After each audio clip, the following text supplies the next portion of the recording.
The relay station was never meant to hide anyone.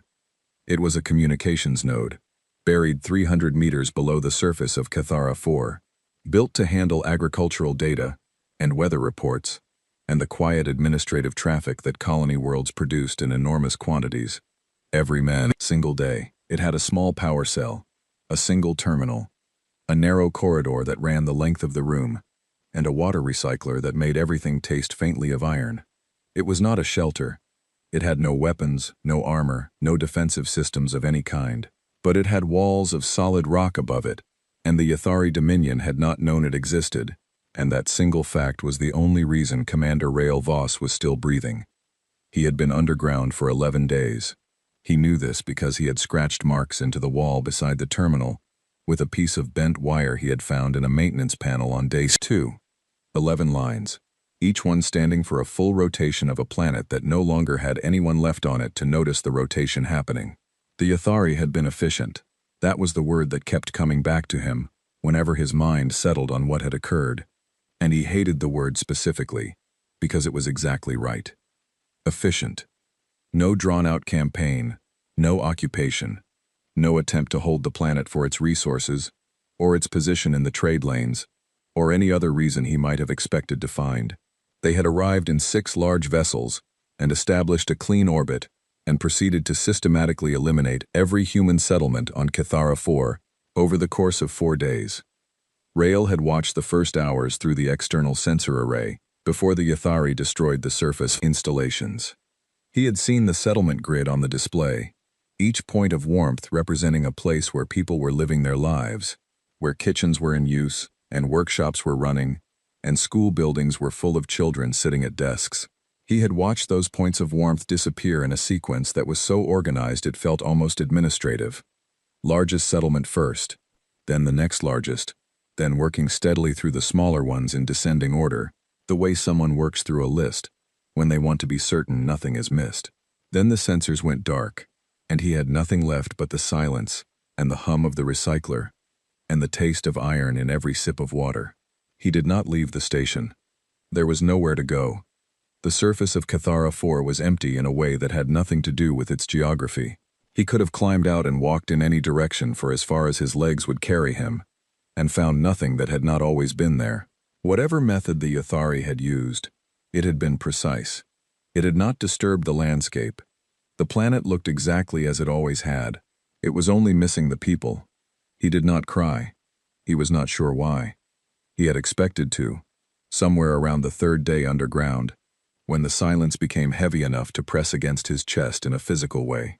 He thought about the people he had known here over the years of his posting. The settlement coordinator, a woman named Clara Owen, who had extremely firm opinions about irrigation scheduling, and delivered those opinions in full detail at every community meeting, whether the meeting had any agricultural component or not. He thought about the 2 dock engineers, brothers named Greg and Paul Holt, who had argued constantly and enthusiastically about the correct method for stacking cargo containers, and had once managed to involve Rael in the argument for over 40 minutes before he found a convincing reason to leave. He thought about the school building. 3 connected structures painted a very specific shade of pale yellow, because the children had voted on the color at the start of the school year, and pale yellow had won by a margin that surprised everyone involved, including the children. He thought about all of them and he did not cry. He sat at the terminal and he worked instead. The colony's administrative records were backed up automatically to the relay station. This was required under Earth Colonial Authority Regulation 7-14-9, which mandated that all established colony worlds maintain a protected copy of all population records in a hardened subsurface installation, capable of surviving any surface-level event. Rael had never thought much about that regulation during his years of service. It had always struck him as cautious bureaucracy, the kind of requirement written by someone in an office on Earth, who wanted to feel responsible for edge cases they did not genuinely expect to occur. He needed it now more than he had needed anything in his life. The records were complete and in order. Every registered colonist, every birth and death by natural causes, every family unit, every employment assignment, every medical history, every residential record, every administrative note that had ever been added to the system by the staff who maintained it. 43,217 people, documented in the careful and detailed way of a system built to track a living community, and now tracking only the absence of one. Rail opened the master file and began to work through it systematically. He added a new field to each individual record. He called it Final Status. He filled in every single entry with the same two words, confirmed absent. He cross-referenced the population records against the sensor logs from the first hours of the Yathari operation, tagging each settlement entry with the exact time its thermal signature had disappeared from the display. He constructed a complete timeline of the operation, settlement by settlement, from the first disappearance to the last. He noted the size of each settlement and the order in which it had been addressed. He noted the interval between events where the data allowed him to calculate one. He noted everything the data could tell him, and was careful to note separately where the data ran out and he was estimating. It was organized work. It kept his hands occupied and his mind fixed on something specific and measurable, which turned out to be the only reliable way he found to get through the long nights without the weight of the silence becoming something he could not manage. He did not add a single word of commentary to the file. No sentences expressing grief or outrage or any particular emotional position unlike the events being described. He wrote what had happened in the plainest language he could find, with numbers attached to every statement. Every claim was sourced to either the population register or the sensor log or both. He was building something that could be verified by an independent party, with access to the same records, and he built it as though the most skeptical and careful reviewer imaginable would one day do exactly that.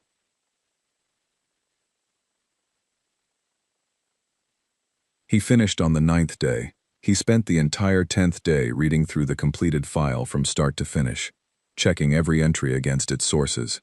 He found 2 spelling errors and 1 timestamp that was off by 14 minutes. He corrected all 3. He read through the file a second time after correcting them. He wanted the file to be exact in a way that felt less like professional habit and more like something he owed to each of the 43,217 names in it. They were not data points. They were people. The minimum they deserved was accuracy. On the 11th day, he checked the relay station's communication array. It was still functional, the drawing power from its own buried cell, broadcasting through a deep rock antenna that the Yathari fleet had apparently never detected or had simply chosen not to prioritize. The diagnostic confirmed that the array was capable of tight beam transmission on a narrow low-power frequency, the kind that read as background noise to any receiving system that was not specifically calibrated to look for it. He attached the completed file to an outgoing packet. He did not write a message to accompany it. He did not write a subject line of any kind. He addressed the packet to the Emergency Response Coordination Center at Colonial Authority Headquarters on Earth, the address specified in Regulation 7-14-9 for transmissions of this nature, and he sent it. He sat back in the narrow chair and waited. The response came 14 hours later. 14 hours accounted for the transmission distance and a processing window that some still functioning analytical part of his mind recognized as impressively short given what the file contained. The response was 4 words long. It came from a Colonial Authority administrator whose name he did not recognize. "We received your file." Rail read those 4 words 6 times. He looked between them for something. An instruction, a question, an indication of what would come next and when. 4 words do not leave much room for subtext. They said that the file had traveled from the relay station to Earth, that someone there had opened it and understood what it contained, and that they wanted him to know both of those things had occurred. He turned off the terminal screen and sat in the dark for a long time, listening to the recycler. He scratched the 11th mark into the wall. Then he made himself eat from the emergency ration packs because he was still alive, and alive required eating. And some part of him had decided without consulting the rest of him that he was not yet finished with whatever he had been left here to do. He was not certain what that was, but he was not finished. He could feel that with a clarity that did not require any particular explanation to sustain itself. He ate in the dark and waited, and outside, in the cold silence of Cathara 4th, nothing moved at all. Admiral Shen Var received the intelligence briefing on the 31st day after the Cathara 4 operation, and by every conventional measure available to him, the briefing should have read as a report of clean success. The Yathari Dominion's operation had executed precisely as planned. The primary extension route through the Vareth corridor was now unobstructed. The human colony that had represented an obstacle to the Dominion's strategic expansion was gone. And Earth, the political and cultural center of the human species, the seat of its government, and the origin of its voice in every galactic institution, had spent 31 consecutive days doing absolutely nothing about any of it. 31 days of silence from a species that was not known for silence. Shenvar sat with that briefing and found the satisfaction he had expected entirely absent, replaced by something quieter and less comfortable that he was not immediately willing to name. The Cathara Ford decision had been difficult to bring before the High Council, but strategically it had been clear. The Dominion's expansion required uncontested access to that stellar region, and the human colony had been sitting directly across the planned route. There had been debate about alternatives. A displacement approach, offer the colonists relocation under sufficiently generous terms that legal challenge would be difficult. A territorial claim backed by military presence, establish superiority, and wait for the humans to withdraw voluntarily, rather than contest a force they could not match. Shenvar had argued against both options, and had done so plainly and at length. Humans did not simply withdraw when outmatched. That was not how they operated.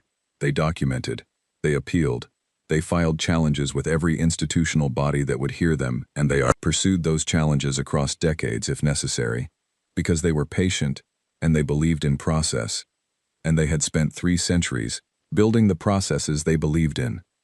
A displaced colony became a cause that outlasted the displacement by generations. A pressured withdrawal became a wound that grew with each retelling and each new audience.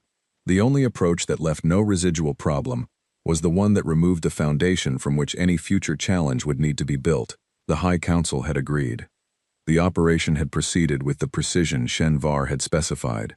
And now, Earth was silent, and the intelligence briefing on his desk could not explain why.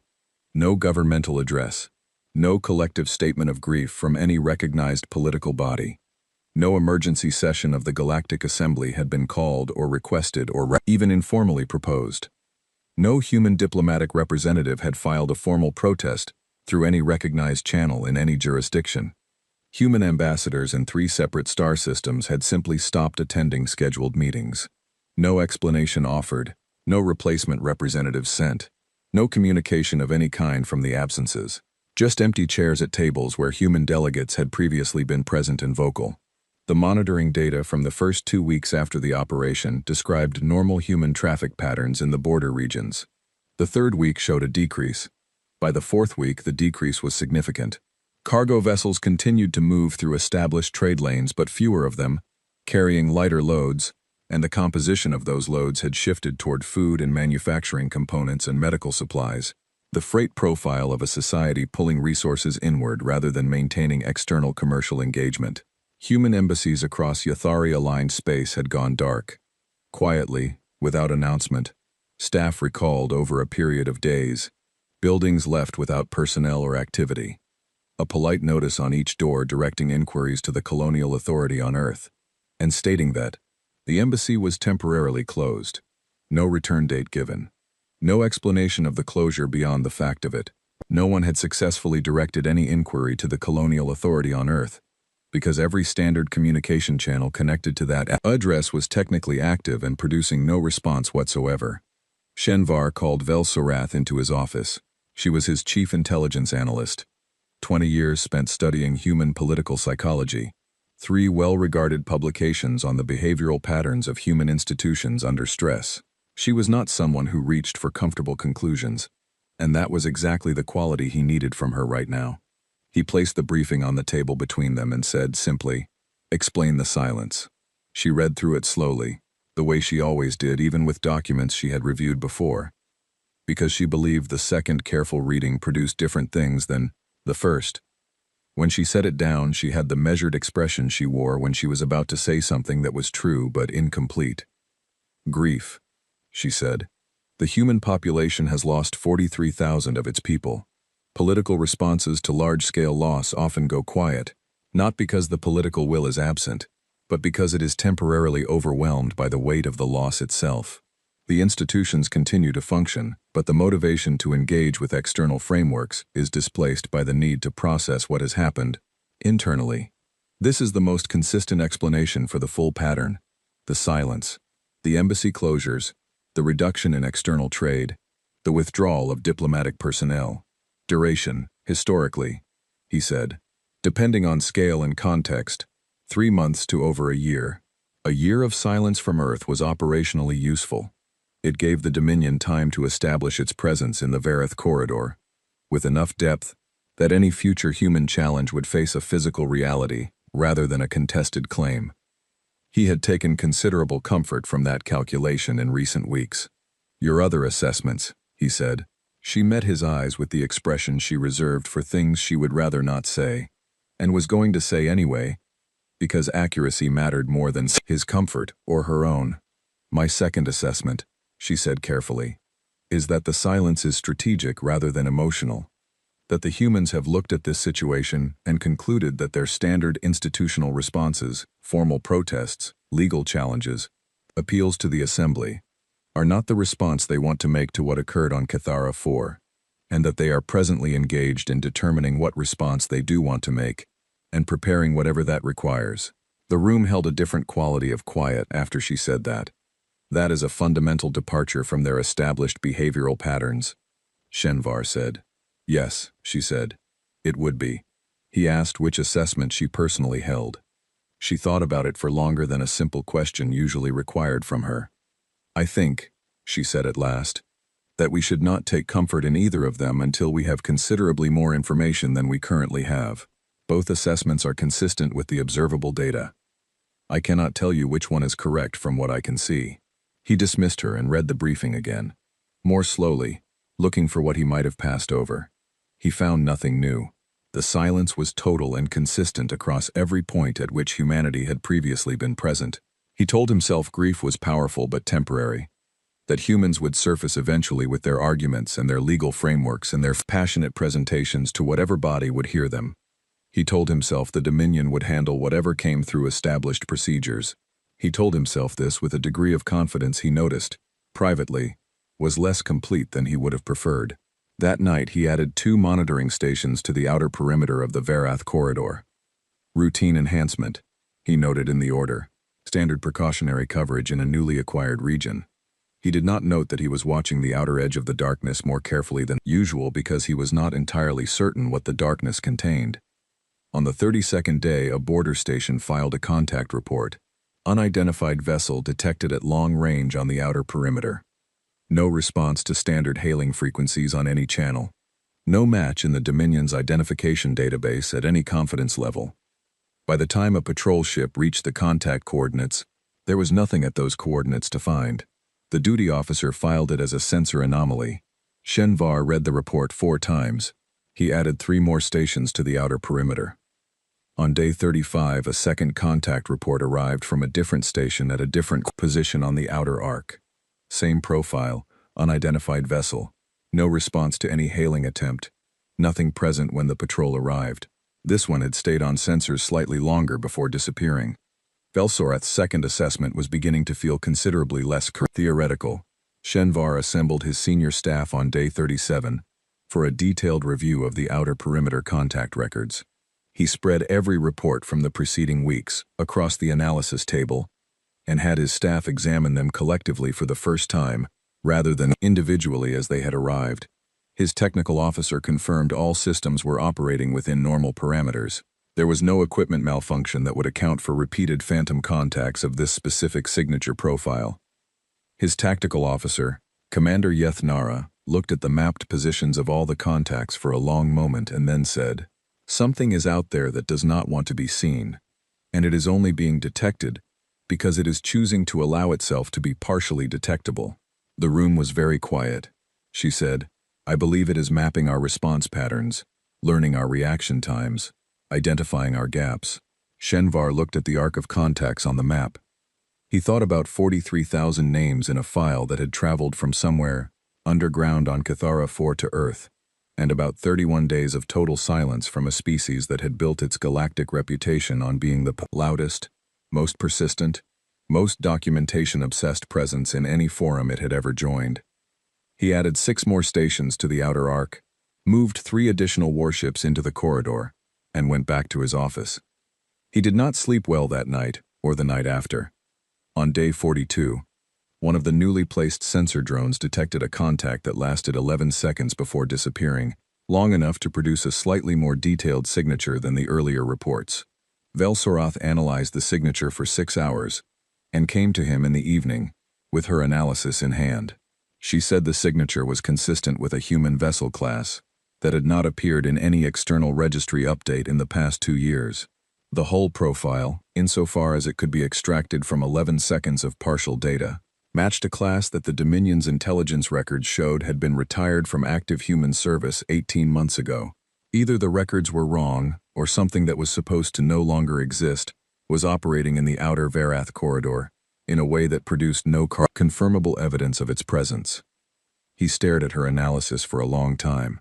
He thought about a species that had spent 3 centuries building ships and operating them within frameworks and registries and monitoring agreements that gave the broader galactic community visibility into what was moving through shared space.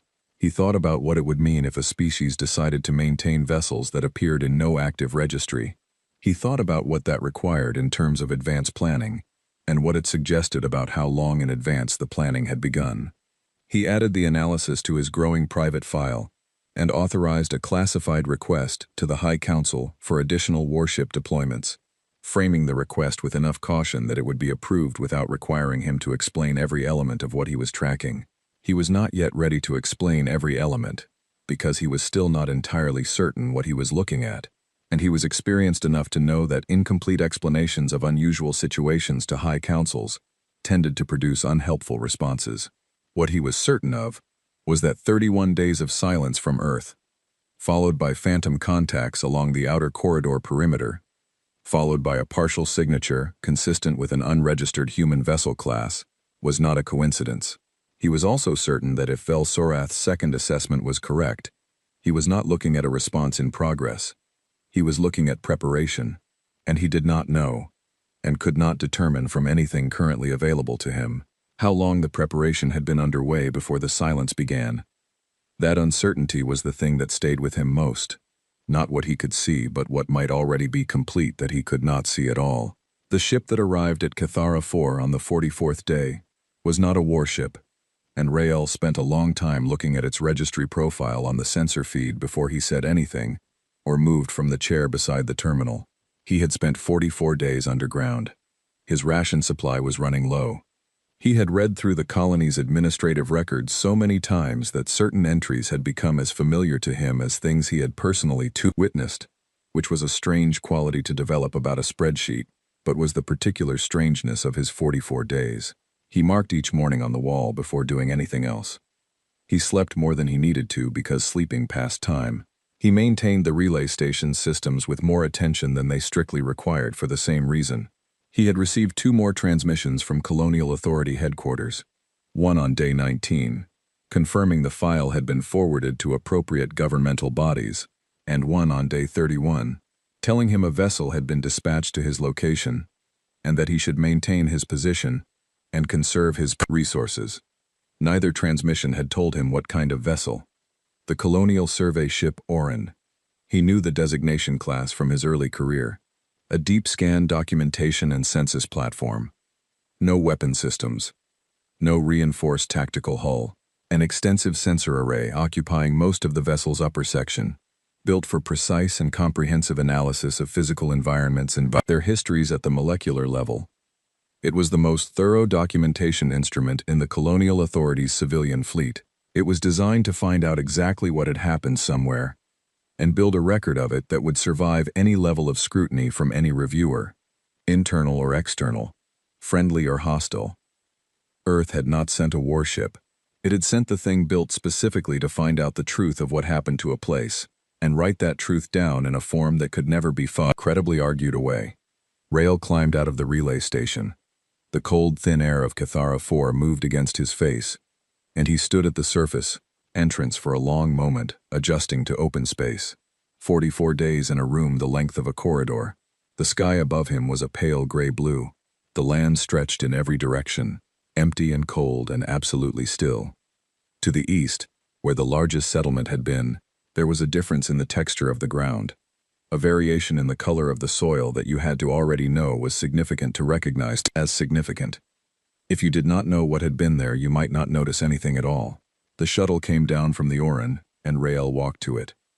Lieutenant Sarah Dowd was at the hatch with a firm handshake, and a data tablet she was already prepared to use. She told him she was glad he had survived, and she meant it, and he could hear that she meant it, and it was the first human voice he had heard in 44 days, and something in him responded to it that he had not expected to respond to anything, for quite some time yet. Then she said something he had not expected. "We are going to document everything," she said. "Every detail. Every section of this planet. We are going to build a record of what occurred here that cannot be disputed by anyone under any circumstances." He understood in that moment what the Orin represented. Not a legal case, and not a political argument, and not a diplomatic instrument. A foundation, a layer of independently verified and precisely measured fact, placed beneath everything that would come after, so that whatever came after rested on something that could not be shifted by any party's disagreement or reframing or convenient reinterpretation, because every element had been measured by calibrated instruments and confirmed by trained professionals whose entire professional function was the accuracy of their records. He boarded the shuttle and went up to the ship and got to work alongside the crew. The Orin's team worked in continuous rotating shifts for 7 full days without interruption. They scanned every settlement site across the full surface of Cathara 4 from orbit and from low-altitude survey runs. They documented every agricultural field and every road surface and every foundation mark where a building had stood. They recorded soil composition at every site. They recorded the atmospheric particulate layer across the entire planet, the trace organic material present at specific depths in the upper soil, the precise pattern of surface disturbance at each settlement location. They cross-referenced every finding against Rael's administrative file, confirming each of his 43,217 entries against independent instrumental evidence, adding precision where his estimates had been based on limited sensor data, correcting 2 of his timeline calculations where the Orin's instruments produced more accurate information. Owen Price was the ship's lead analyst. He was a quiet man who did his work with the focused satisfaction of someone who finds genuine pleasure in precision.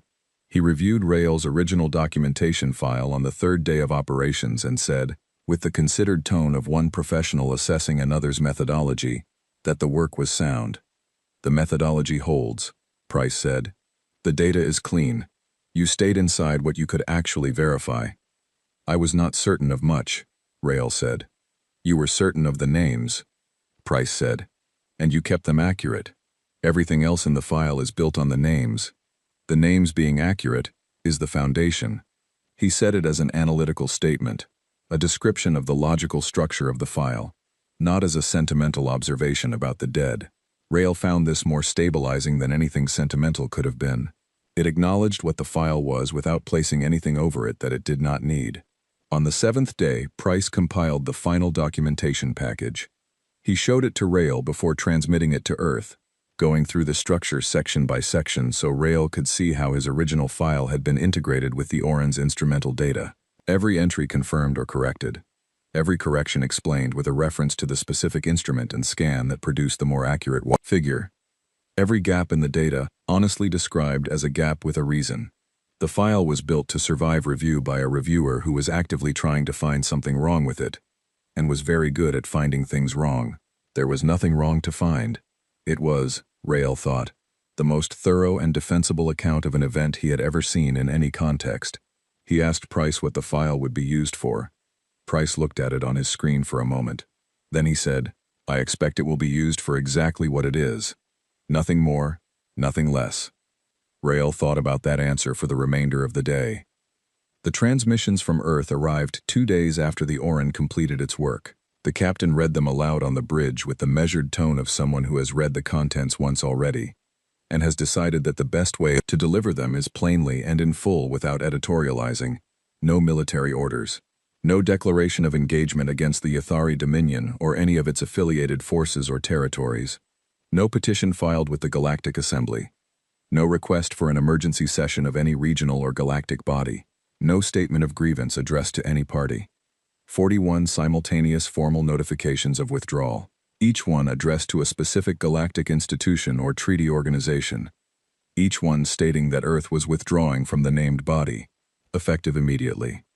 Each one citing a single reference, the identification number assigned to the documentation file that Price had transmitted from the Orin 2 days earlier. Nothing else. No explanation beyond the citation. No elaboration. No description of what the withdrawal meant, or what had motivated it, or what conditions might lead to a future return to membership. A number that pointed to a file that contained 43,217 documented absences. The Galactic Assembly, the Interstellar Commerce Accord, the Mutual Defense Framework, the Shipping Lane Protocols, the Joint Exploration Charter, the Medical Exchange Treaty, the Cultural Preservation Compact. 34 others, some of them centuries old, some of them foundational to the way humanity had been woven into the galactic community since first contact, all of them cited and formally closed in the same packet. The captain read through the complete list before she said anything. "We are not in any of these anymore," she said. "No," Rael said. She was quiet for a moment, looking at the list. The bridge was quiet around her. Through the forward viewport, Cathara 4 turned slowly in the light of its star, cold and empty, and documented down to the molecular level of its soil. "What does it mean?" she said. "Not procedurally. I understand what it means procedurally. What does it mean for what comes next?" Rael thought about the relay station 300 meters below the surface of the planet in the viewport. He thought about the 11 marks on the wall, and the 4-word response, and the census ship with its 7 days of meticulous scanning. He thought about the sequence, the documentation first, then the confirmation, then the withdrawal, each step completing before the next one began. Nothing skipped, nothing out of order. "It means," he said slowly, "that we stopped asking anyone for permission." She was quiet for longer than usual. "That is what I was afraid of," she said. It was not quite the right word for what Rael felt. Standing there with the list of withdrawn agreements in front of him on the display. Not fear. Something older than fear and more patient. Something that had been sitting still and quiet in the center of his chest since the 44th mark went on the wall. And the shuttle came down and round. A human voice said his name for the first time in a month and a half. The Orin broke orbit and set course for home. Behind them, Cathara IV continued turning. Pale and cold and perfectly recorded. Every detail of what had occurred there preserved in a file that was now permanently attached to the formal departure records of 41 galactic institutions. Attached there by the departing party itself, before the departures took effect. So the record would be in those archives regardless of what any other party decided about it going forward. Not as a plea, not as an accusation that required anyone's agreement or response. As a fact. As a specific and immovable reason why. As the foundation beneath everything that was coming next, whether anyone was ready for it or not. Admiral Shenvar first understood that the fundamental character of the situation had changed on the morning of Day 62, when the patrol ship Varath 7 failed to check in on its scheduled cycle. He did not panic. He had been a senior officer for a long time, and panic was not something his operational experience had left him much room for. Ships missed check-ins. Equipment malfunctioned. Crew errors occurred in even the most disciplined organizations.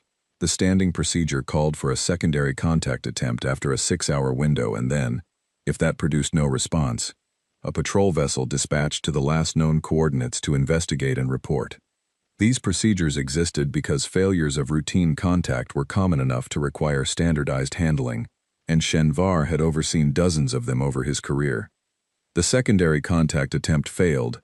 The dispatched patrol vessel reached Varath 7's last known position and found nothing, no wreckage, no debris field, no emergency transponder signal on any frequency, no thermal residue consistent with a vessel in distress, a reactor incident, a collision, or any form of conventional destruction.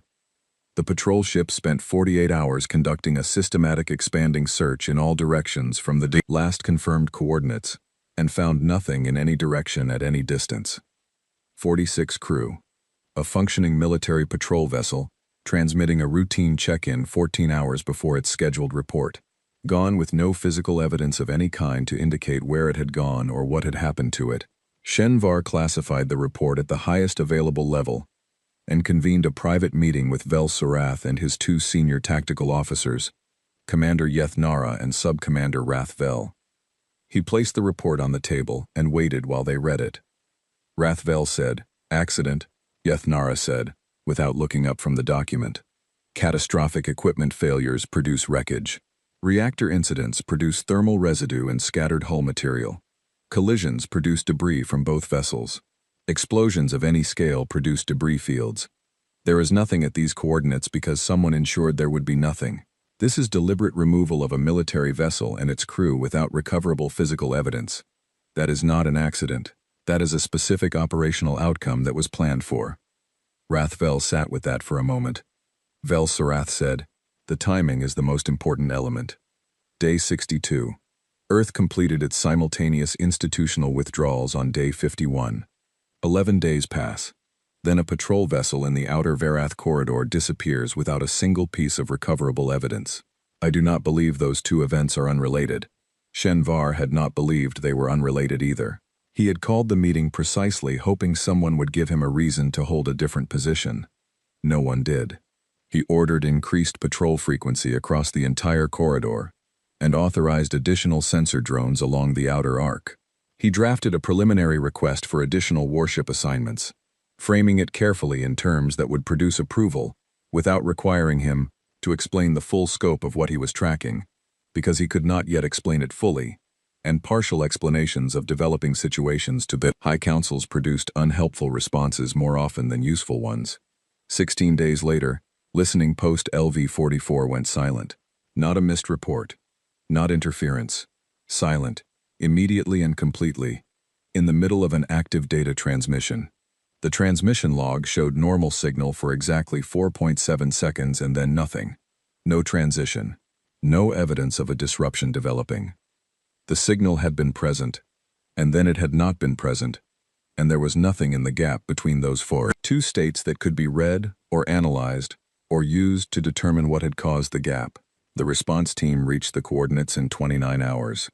The installation was gone. LV-44 had been a permanent facility, built 7 years earlier, anchored to a small asteroid with heavy-duty mounting systems, designed to hold the installation in position for decades. The asteroid was still there, exactly where it was supposed to be, on exactly its expected trajectory. The anchor bolts were still there, projecting cleanly from the rock exactly where they had been driven during construction. Their threading was undamaged. Their surfaces showed no stress or torque or any force consistent with removal under conventional circumstances. The station that had been attached to those bolts was entirely absent, not scattered into debris, not burned or fragmented or dissolved. Absent, as though someone had approached it, carefully lifted it from the anchor points without damaging either the bolts or the rock around them, and transported it somewhere, leaving the surface of the asteroid exactly as it had been before construction except for the bolts. Yethnara reviewed the response team's scan data in silence for a long time. "That is not how things are destroyed," she said. "No," Rathvel said, more quietly than usual. "It is how things are taken." Shenvar looked at the image of the asteroid surface with its clean bolt projections and its comms, complete absence of any attached structure, and he felt the conceptual foundation under his strategic assessment begin to move in a way it would not move back from. He assembled his full senior staff and pulled every sensor record from the past 2 months. He spread it all across the analysis table and had them examine it together. The phantom contacts from weeks before the first disappearance, Varath 7, LV-44, and 2 additional border stations that had gone dark in the interval since. All of it mapped spatially and temporally. The pattern that emerged from the mapped contacts was not subtle once it was examined collectively. The phantom contacts had traced a methodical arc across the outer perimeter over a period of weeks. Not random appearances. Not scattered. A survey, moving patiently from one position to the next, never triggering a response strong enough to compromise whatever was conducting the survey, testing response times from different positions, probing coverage gaps, identifying exactly which parts of the outer monitoring network had real-time oversight and which had gaps wide enough to operate in without being seen. And then, once the survey was complete and the gaps were mapped, operations had begun. Each targeted asset had been taken in a way that fit precisely into a gap in coverage that the survey had already identified for that specific location. Each operation had produced no recoverable evidence. Not because the operators were fortunate, because each operation had been specifically designed to produce no evidence, using detailed knowledge of how the Dominion's forensic response process worked and what it looked for, to ensure that the response would find nothing of analytical value when it arrived. This was not improvisation. This was intimate and specific knowledge of Yathari monitoring and forensic procedure turned with precision against itself. They know our systems, Yethnara said, looking at the mapped pattern. Not in general terms. Specifically, they know our response times from each patrol post. They know which sensors have overlapping coverage and which have gaps. They know what our forensic teams look for, and how they look for it, and what they need in order to reach a conclusion. How do they know this? Rathvel said. And it was not quite a question, because the answer was beginning to be visible. Shenvar said it before anyone else could. Because they helped build the frameworks that established these protocols. 3 centuries of participation in joint interstellar monitoring agreements. 3 centuries of contributing to shared security frameworks. They sat in the rooms where the standards were written. They were at every table when response protocols were established and revised and updated. They have had 300 years of access to the inside of these systems because they were full members of them and contributed to their operation. He looked at the mapped pattern. And now they are not members of any of them, he said. And they are using what 300 years of membership taught them to operate in the spaces those systems cannot monitor. The room was quiet in a way that felt like something settling. Velsorath's revised analysis report arrived on his desk on day 91. She had placed it there rather than presenting it in person, which was unusual for her, and he understood when he read it that she had wanted him to have the privacy of reading it alone. Her second assessment from day 31 was no longer an assessment. It was a confirmed conclusion, supported by 3 months of accumulating evidence that could not be read any other way. The institutional withdrawals had not been emotional or reactive. They had been operational preparation. By withdrawing simultaneously from 41 galactic frameworks, Earth had closed every window those frameworks had provided into human activity, human capability, and human intention. Before those windows closed, Earth had placed in the permanent archives of every institution it was leaving a cited reference to the documentation file from Kethera 4 attached to the formal notice of departure, so that the reason for the departure was preserved in those archives permanently, regardless of what happened afterward. The sequence had been designed. Document first. Establish the undeniable record before doing anything else. Close every monitoring window before any operations begin. Conduct operations without announcement, without claimed responsibility, without any signature that could be presented to any external reviewer as evidence, because every external reviewer was an institution humanity had already left and was therefore no longer obligated to engage with. The pre-operation assessment of humanity's likely response had been comprehensive. It had covered every conventional response that decades of human behavioral history suggested Earth would make.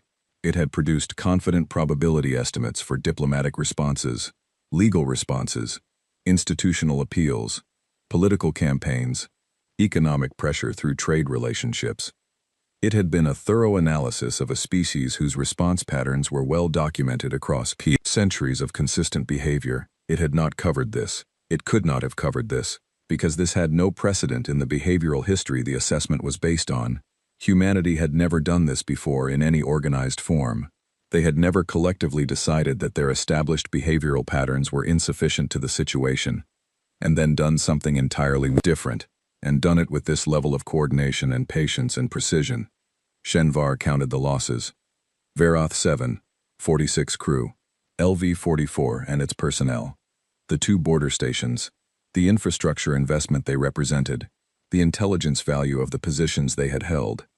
He thought about what the pattern of the losses communicated, that the survey had been complete before the first operation, that the first operation had been followed by a careful interval before the second, that each operation had been isolated enough in time and space to prevent the Dominion from establishing a predictive model of what would come next, and where.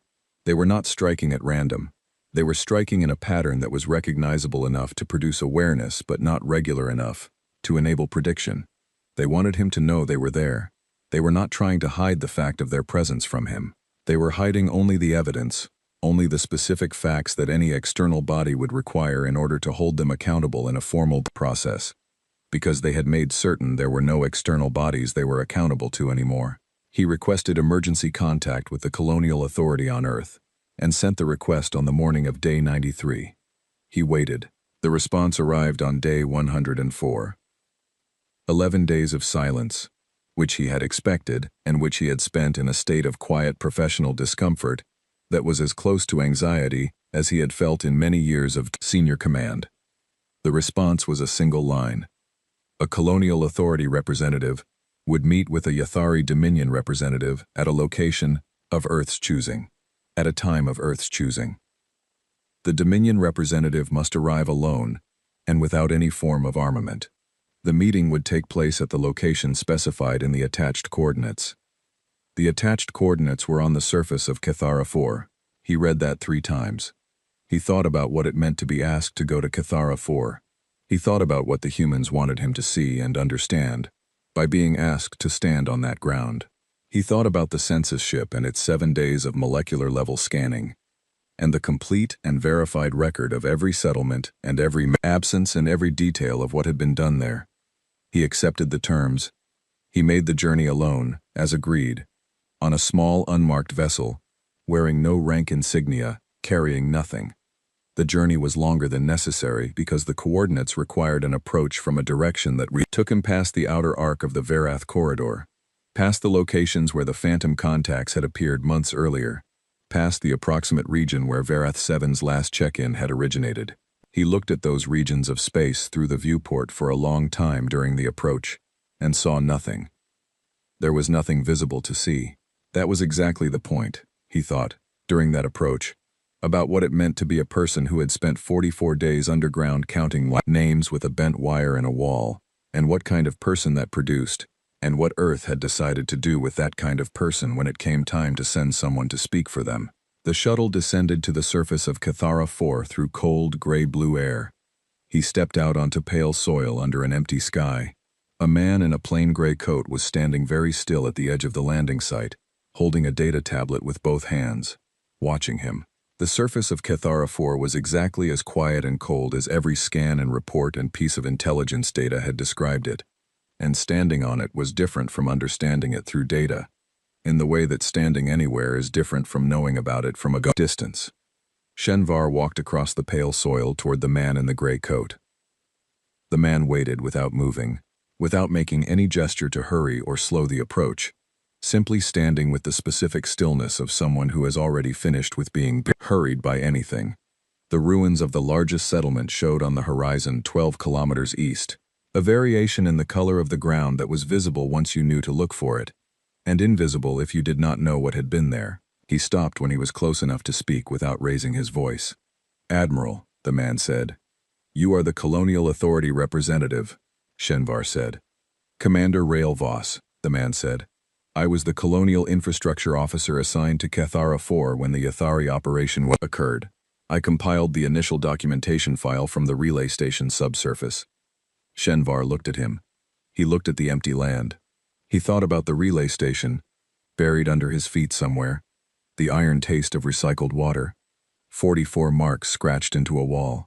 He thought about what 44 days in that station had done to the face of the man standing in front of him, which was not quite a thing the face itself showed but was present in the way the man held himself, in the quality of his stillness. "You survived the operation," Shenvar said. "Yes," Rail said. "Earth sent you specifically to represent them here." "Yes." "Why you?" Shenvar said.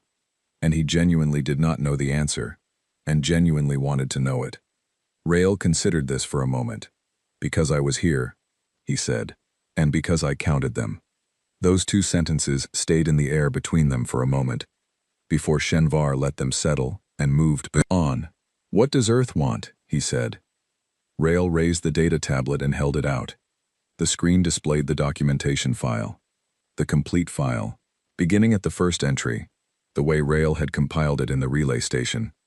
Name, settlement designation, identification number, family record, final status. Confirmed absent.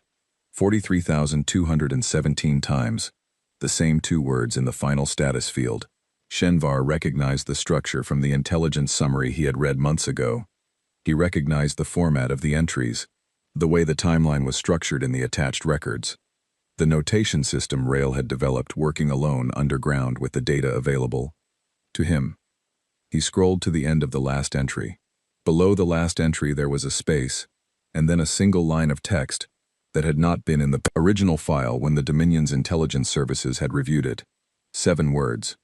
He read them. The cold moved across the empty land. Nothing else moved.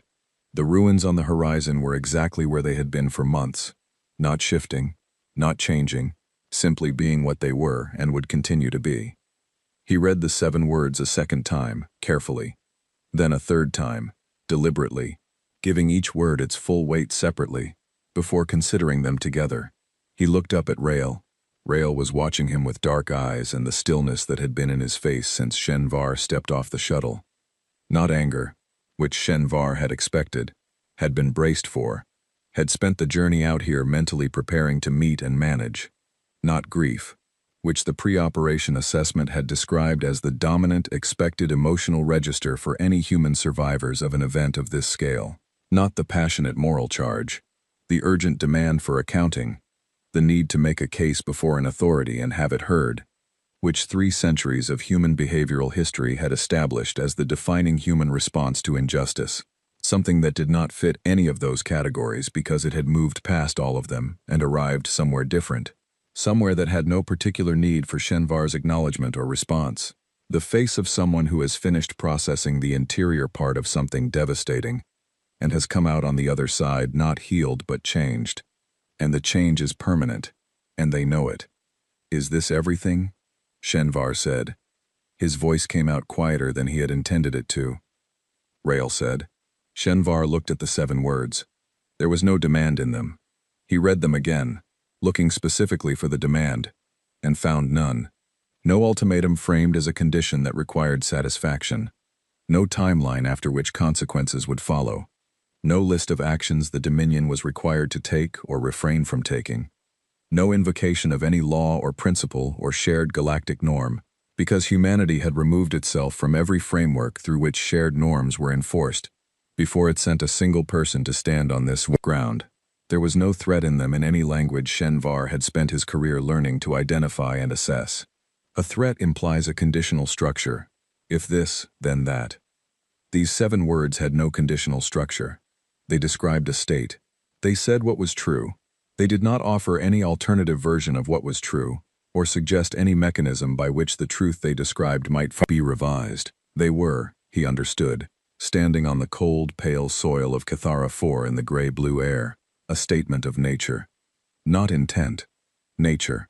The description of what something had become, placed in the record alongside the documented reason why it had become it, requiring no response and expecting none. He thought about the demands he had managed over his career. The diplomatic confrontations, the ultimatums from weaker parties who needed their threats assessed and deflated carefully enough not to produce the escalations they nominally threatened. The legal challenges filed through institutional channels that required response within procedures he understood. The political campaigns that needed to be managed through counter-narratives and resource pressures, applied at the right moments. He had spent decades becoming very good at those things, and the skills he had developed doing them were of no use to him right now. A demand could be negotiated. He knew how to negotiate demands. He knew the leverage points and the face-saving mechanisms and the procedural pathways that allowed both parties to claim something. A threat could be assessed for credibility, for the gap between what was claimed and what could actually be delivered. An ultimatum could be tested for sincerity, engaged with as a starting position, in a process that ended somewhere different from where it had begun. These 7 words could not be negotiated. They were not a starting position in anything. They were a description of a state that already existed, and would continue to exist regardless of what he or the High Council or any other party decided about it. They required no engagement and offered no opening for engagement, not because the humans were refusing to engage, but because they had written something that had no engagement embedded in it to offer. He thought about the patrol ship that was gone with no recoverable evidence. The listening post lifted from its anchor bolts without a scratch on the rock. The border stations that had ceased to exist. He thought about the survey period, the weeks of phantom contacts that had mapped the corridor's coverage gaps in careful systematic passes before the first operation began. He thought about the absolute precision of every subsequent operation, each one fitting into the specific gap in coverage that the survey had identified, each one producing exactly no evidence by design. He thought about the 41 simultaneous institutional withdrawals, each one citing the same file number, each one closing a window into human activity and capability before any of the operations that followed were conducted. He thought about the order of events and how deliberate that order had been, the documentation of what had occurred on Cathara 4, thorough and verified and irrefutable. Then the placement of that documentation in the archives of every institution humanity was about to leave. Then the departure from every institution simultaneously. Then the survey. Then the operations. And now this. Each step had been completed before the next began. The record existed before the windows were closed. The windows were closed before the operations began. The operations were underway before this meeting was requested. And this meeting had been placed here, on this ground, in front of the documentation that would never move, at the end of a sequence that had been planned and executed with a patience and precision that Shenvar was only now beginning to fully appreciate. He had spent months waiting for humanity to make a mistake, to do something that left evidence, that allowed him to build a case, that gave the High Council something to point to in a formal context, that justified a formal response through established procedures. He had waited for them to step back inside the frameworks where their behavior could be assessed and managed. They had not made that mistake.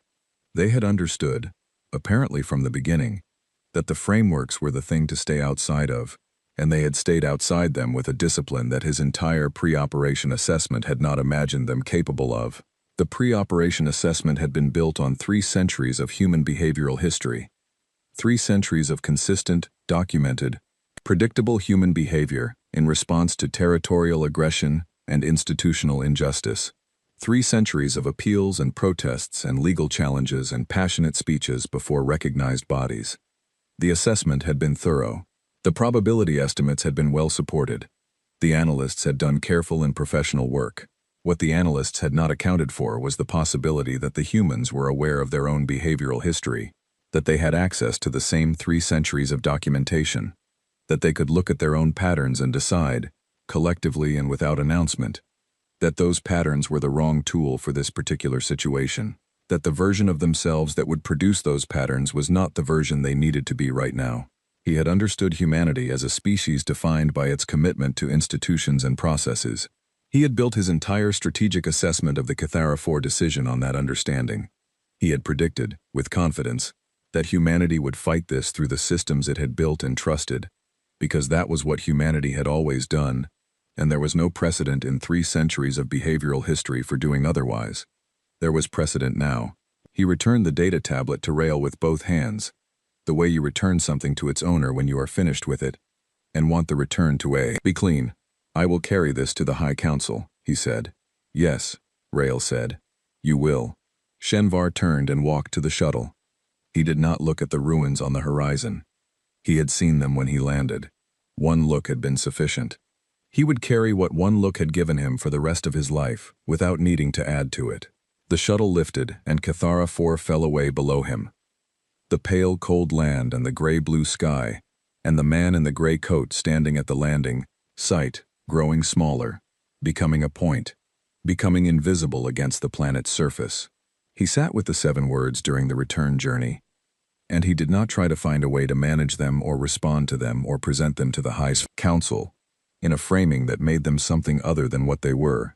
He thought about this approach during the journey, and he decided against it, because he was a person who had spent his career being honest with himself about what he was looking at even when it was inconvenient, and he was not going to stop being that person now. What he was looking at was exactly what it appeared to be. Presenting it as anything else to the High Council would be a disservice to the Council and would produce decisions based on a misunderstanding of the situation. And decisions based on misunderstanding of situations produced outcomes that were worse than the situations themselves. He would tell them plainly what the 7 words said and what they did not say. He would tell them about the survey and the operations and the absence of evidence at every site, and what that absence indicated about planning and knowledge and capability. He would tell them that the pre-operation assessment of humanity's likely response had been comprehensive and wrong in a way that was not the fault of the analysts, but was the consequence of using behavioral history to predict behavior in a situation that had no behavioral historical precedent.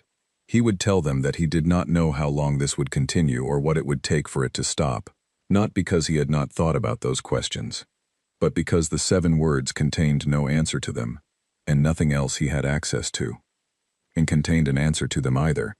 He would tell them that the humans had planned this sequence carefully, and executed it patiently, and had left no mistakes and no openings and no framework for negotiation, not because they were unwilling to engage, but because they had written something that did not have engagement embedded in it.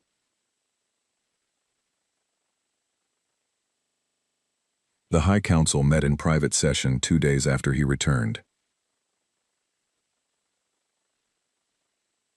He presented the file, the 7 words, the full 3-month operational history of the Varath corridor, the losses, the absence of evidence at each loss site, Velsorath's full analysis with his endorsement. He presented all of it plainly and in chronological order, and without framing that softened any element of it. The chamber was quiet in a way that chambers were not normally quiet after a presentation of this kind. An older member of the council, one of the architects of the primary extension route strategy, asked what Shenvar believed the humans intended going forward. He thought about the relay station underground. He thought about the census ship, and the 41 simultaneous withdrawals, and the methodical surveys and the operations without evidence. He thought about a man standing on cold, pale soil holding a tablet with 7 words at the bottom of a file that documented 43,217 absences. He said, "I believe they intend to continue, without announcement, without claimed responsibility, without recoverable evidence, without any requirement for the agreement or acknowledgement or understanding of any external party," the older member said. Until what? Until what condition is satisfied? Shenvar sat with that question for a moment. He thought about what the 7 words actually said and what they did not say. They had not described a goal or a destination or a condition. They had described a state of being. He said, "I am not certain that until is embedded in those words. I believe they describe what humanity has become, not what it intends to achieve. And I am not confident that what they have become has an off condition that can be identified or addressed from outside." The chamber was quiet for a long time. Rael Voss stood on the surface of Cathara 4, after the shuttle carrying Shenvar lifted and disappeared into the sky and left the planet to its usual silence. He stood at the landing site for a while in the cold, thin air, holding the tablet, looking toward the horizon where the largest settlement had been. He thought about Clara Owen and her irrigation scheduling opinions. He thought about Greg and Paul Holt, and the argument about cargo containers that had lasted years, and was now finished in a way that was not about resolution. He thought about the school painted pale yellow because the children voted for it, and felt genuinely proud of the result. He thought about 44 days of marks on a wall, and the iron taste of recycled water, and the hum of a recycler in the dark, and the way 4 words had looked on a terminal screen when they were the first human communication he had received in 2 weeks. The cold moved across the empty land, and nothing moved with it. He stood for a few more minutes, because the ground deserved someone standing on it for a little while, and because 43,217 names deserve someone being still for a moment in the cold air above them before going back to work. Then he walked to the second shuttle and boarded it and went up to the ship in orbit. The 7 words were already where they needed to be.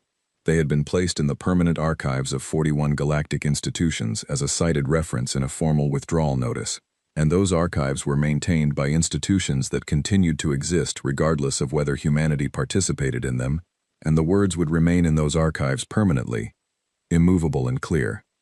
They said, "We are done pretending the rules apply," and in the places the file traveled, through channels that moved quietly and produced no signatures that monitoring systems were designed to detect, in the archives and the reading rooms and the private offices of species who had been watching the silence for months, and forming theories about what it meant, and finding none of their theories in the actual record, those 7 words settled.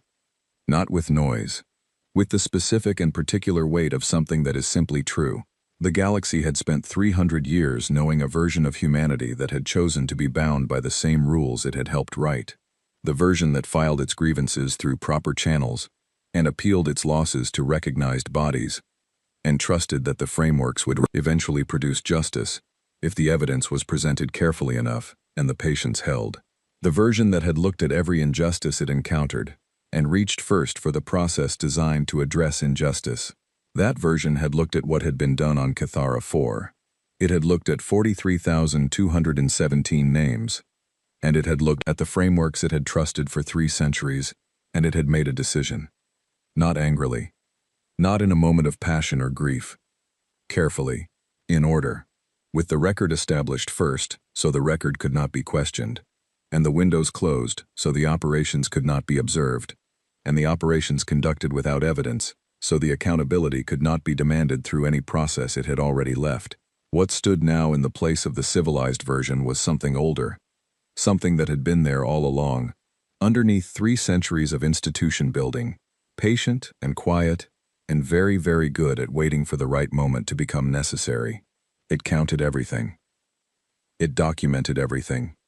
It verified everything, and placed the record where it could not be moved before it did anything else. And then it acted from behind that record without announcement and without apology, and without any need for anyone else's understanding of what it was doing or agreement that it had the right. The ship above Cathara 4 turned and set course for home. Behind it, the planet continued its rotation in the cold light of its star, empty and perfectly documented, every detail of what had occurred there preserved in a record that would outlast every institution, and every argument, and every attempt at reframing that anyone might bring against it. The record existed, the reason existed, the 7 words existed. Whatever came next was already in motion, patient and precise, and moving through the spaces between the things that could be monitored, in the silence that the galaxy was only now learning to hear correctly.